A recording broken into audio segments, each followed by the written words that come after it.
Non era un cosiddetto click day, ma gli italiani, temendo, per dirla in parole semplici, che i soldi non bastassero per tutti, si sono comportati come se lo fosse e dalla notte hanno tentato in massa di accedere al sito INPS per chiedere il bonus da 600 euro previsto per gli autonomi. Questo ha fatto sì che c'è un boom di accessi assolutamente insostenibile per qualsiasi tipo di sistema informatico.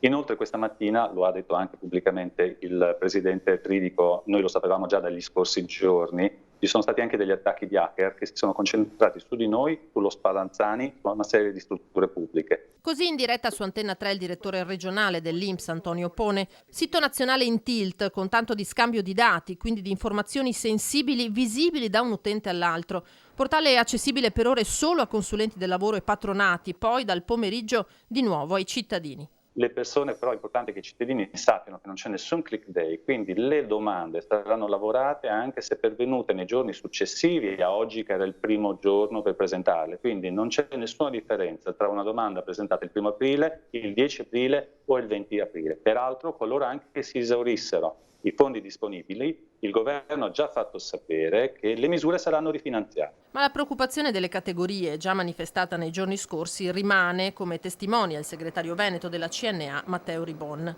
Purtroppo l'avevamo detto. Nei giorni scorsi avevamo annunciato che il sito non avrebbe tenuto tutte le centinaia di migliaia di richieste che arrivavano per la domanda dei 600 euro. Avevamo chiesto al ministro e anche all'INPS di ascoltarci rispetto alla possibilità di fare un invio massivo e lavorare in cooperazione applicativa.